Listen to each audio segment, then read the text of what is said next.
September 1941, Long Bay Rifle Range, Sydney. A row of submachine guns lies on a wooden table beneath the afternoon sun. An American Thompson, a British Sten, a German Bergmann, and something that looks like it was assembled in a backyard workshop. Military observers watch as technicians drag each weapon through a shallow pit filled with thick brown mud. The kind that swallows boots, the kind that clogs mechanisms and jams actions, the kind that kills soldiers who depend on weapons that fail. The Thompson goes first. It fires 3 rounds and stops. The Sten manages 2 before seizing completely. The German weapon fares no better. Then the strange-looking gun with the magazine sticking straight up from the top. The technician pulls the trigger. It fires and keeps firing. Magazine after magazine. The men watching exchange glances. The weapon's inventor is not present. He is a 23-year-old private with no engineering degree, and the army is actively trying to stop him. This is the story of a weapon the Australian Army refused, a weapon bureaucrats buried, a weapon designed in a backyard by a man they dismissed as unqualified, and a weapon that soldiers would call their darling, that General Douglas MacArthur wanted for every American in the Pacific. How did a self-taught inventor from Wollongong outperform every major arms manufacturer in the world? By September 1940, Britain had abandoned most of its equipment at Dunkirk. The Japanese were expanding across Asia. Australia faced the prospect of invasion with an army equipped primarily with bolt-action rifles designed for the previous century's wars. The submachine gun had been dismissed as a gangster's weapon, unsuitable for proper military use. Now it was desperately necessary. Close-quarters jungle combat demanded high-volume automatic fire at short range. The bolt-action rifle requiring a soldier to manually cycle each round could not deliver it. Australia needed weapons. It had almost none. The Thompson submachine gun cost between $45 and $70 per unit depending on variant. It weighed 4.9 kilograms unloaded. It was accurate, powerful, and temperamental. In the mud and humidity of the Pacific, it required constant maintenance that battlefield conditions made impossible. The British Sten cost $10. It earned nicknames like the plumber's nightmare. It had a tendency to discharge accidentally when dropped. Into this crisis stepped a steel fabrication company that had never built a firearm, developing a weapon designed by a private with no credentials at their own expense. Leasart's Newcastle Works would not be fully paid until 1947, 3 years after production ended. Their profit margin would be approximately 1.5%.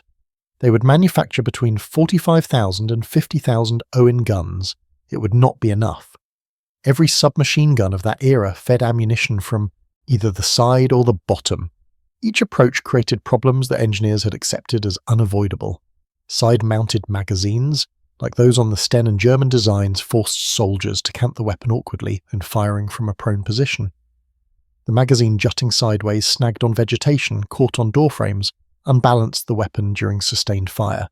Bottom-mounted magazines like the Thompsons relied on the magazine's spring alone to push cartridges upward against gravity. In clean conditions, this worked adequately. In mud, sand, or debris, the spring fought a losing battle. Dirt accumulated, feeding slowed. Weapons jammed at the worst possible moments. Evelyn Owen understood something the established manufacturers had missed. His top-mounted magazine enlisted gravity as an ally rather than an enemy. Cartridges fed downward into the breech, assisted by both spring tension and their own weight. If mud or debris entered the mechanism, it fell out through the bottom-mounted ejection port or was pushed clear by the descending rounds. The weapon essentially cleaned itself during operation. But Owen's true innovation was invisible from the outside. He created a separate bolt compartment using an internal bulkhead wall that isolated the firing mechanism from the cocking handle. On every other submachine gun, dirt entering through the cocking handle slot could reach the bolt and cause jams. On the Owen, such contamination collected harmlessly at the rear of the receiver, draining through a small hole. No other weapon of the war featured this design. The ejector was built into the magazine rather than the gun body, another unique approach that allowed the barrel to be removed in seconds via a spring-loaded plunger. A soldier could completely disassemble the weapon for field cleaning without tools. In jungle conditions where rust and rot attacked everything, this simplicity saved lives. The Owen weighed 4.2 kilograms unloaded. It fired 700 rounds per minute from a 33-round magazine. Range was limited to approximately 100 meters for effective fire. In vegetation so thick that enemies appeared at arm's length, this was more than sufficient. What the specifications could not capture was what soldiers felt when they pulled the trigger. The Owen worked. In conditions where everything else failed, the Owen worked. The 16th Australian Brigade arrived at the front on the Kokoda track in October 1942, carrying the new Owen gun. The timing could not have been more critical. The Japanese had pushed to within 30 miles of Port Moresby.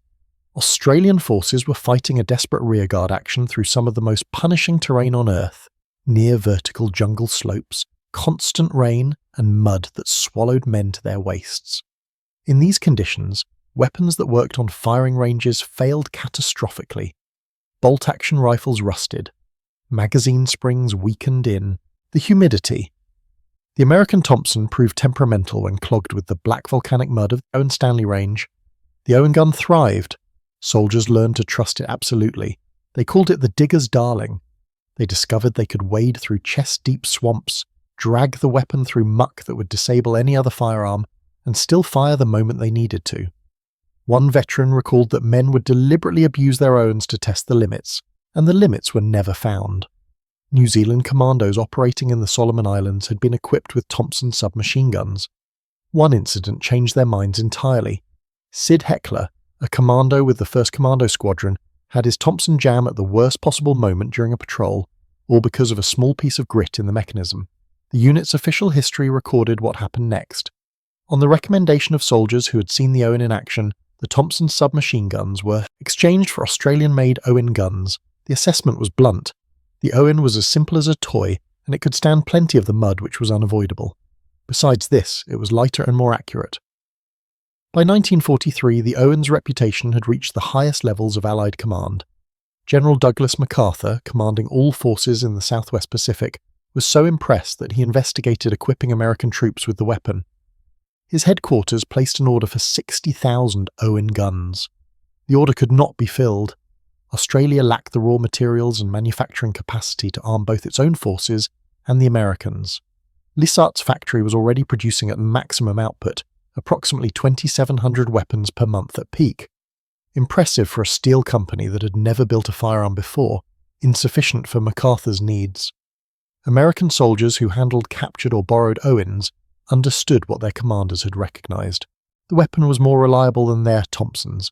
It cost approximately $30 compared to the Thompson's $45 to $70, and it worked in conditions that made other weapons into clubs.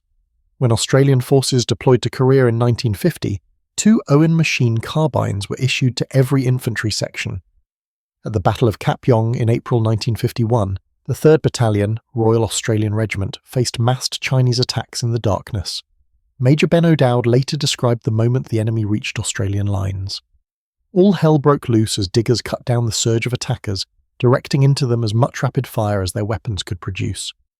The Owen submachine gun, he noted, was the most effective weapon for this, and the dear old single-shot Lee Enfield the worst.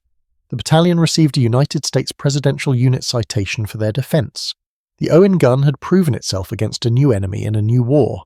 If you are finding this interesting, a quick subscribe helps more than you know. Now back to how this weapon almost never existed. Here's the honest truth about the Owen gun. It was ugly. The top-mounted magazine blocked the natural sight line, forcing the addition of offset aiming devices that soldiers found awkward and counterintuitive. Veterans described learning to shoot the Owen as unlearning everything they knew about aiming a firearm. It fired only fully automatic. There was no semi-automatic option for controlled, aimed shots. Every trigger pull emptied the magazine if you let it. Ammunition discipline required conscious effort that not every soldier possessed. It was heavier than the Sten, more expensive to produce. In an era when military planners measured victory in logistics, every extra ounce and every extra dollar multiplied across thousands of units. The recoil was harsh. One veteran recalled his shoulder turning black after extended firing sessions during training. And in open terrain, the deserts of North Africa, the fields of Europe, the Owen offered little advantage over conventional submachine guns. Its 100-meter effective range made it inferior to a proper rifle at distance. Its reliability advantages meant nothing on a clean battlefield. The Australian Army's ordnance experts were not fools. They had reasons for preferring established British designs. They had reasons for dismissing a backyard inventor with no credentials. Some of those reasons were valid, but those reasons missed the point entirely. The Owen gun was not designed for North Africa. It was not designed for Europe. It was designed for the jungle, where the enemy appeared at 10 meters distance through vegetation so thick you heard him before you saw him, where mud was not an occasional inconvenience but a constant companion, where weapons rusted overnight and mechanisms seized without warning. In that environment, the only environment that mattered for Australia's survival, the Owen's limitations became irrelevant and its strengths became everything. The offset sights that seemed awkward on the firing range worked perfectly when you were shooting from the hip at a shape emerging from the undergrowth. The fully automatic fire that wasted ammunition in training saved lives when 3 Japanese soldiers appeared simultaneously at arm's length. The extra weight meant nothing when the alternative was a jammed weapon and a bayonet charge. The critics evaluated the Owen against theoretical ideals, the soldiers evaluated it against staying alive, and the soldiers kept choosing the Owen. They chose it in New Guinea, they chose it in Borneo, they chose it in Korea, they chose it in Malaya, they chose it in Vietnam, where soldiers who had access to newer weapons still preferred the ugly Australian gun with the magazine sticking out at the top. One veteran's assessment captured decades of soldier opinion. "The Owen looks like a pig's rear end," he said, "and the magazine sticks out absurdly. But she was a ripper of a gun and she would run all day." Here is where history becomes incomplete in ways that matter. No specific Japanese documents assessing the Owen gun have been found in available archives. Japanese military records from the Pacific were largely destroyed, and whatever tactical assessments their soldiers made of Australian weapons died with them in the jungles of New Guinea. We know the Japanese considered Australians skilled marksmen with strong fighting spirit. We know they feared the close-quarters jungle fighting where Australian infantry excelled.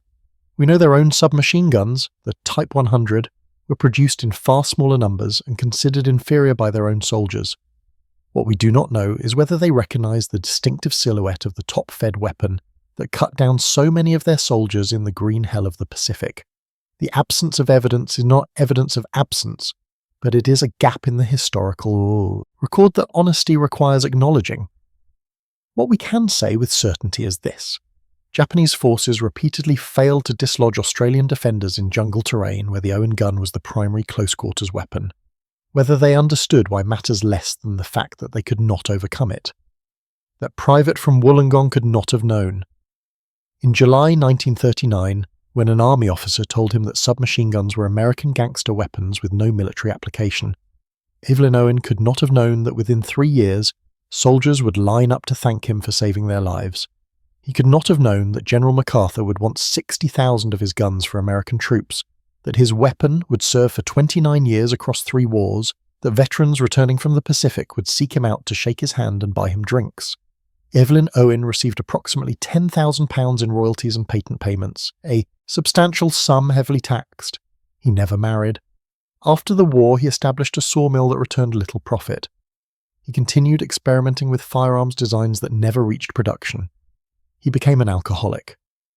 On the 1st of April 1949, Evelyn Ernest Owen died at Wollongong District Hospital. Cardiac arrest triggered by a ruptured gastric ulcer caused by chronic alcoholism. He was 33 years old. A wreath shaped like an Owen gun lay on his coffin at his military funeral. The weapon he created outlived him by 22 years in active service. The recognition he deserved came only decades after his death. A bronze portrait in the Wollongong Council building, an engineering heritage marker, a place in the Australian War Memorials collection. Perhaps the truest tribute came from the soldiers themselves. Not the official commendations or the historical plaques, but the simple fact that men who could choose any weapon chose his, that they called it their darling, that they trusted it with their lives in conditions where trust meant everything. September 1941, Long Bay Rifle Range, a row of submachine guns on a wooden table. The Thompson fires 3 rounds and stops. The Sten manages 2. The German weapon fares no better. And the strange-looking gun with the magazine sticking straight up from the top keeps firing. Magazine after magazine, as if the mud does not exist.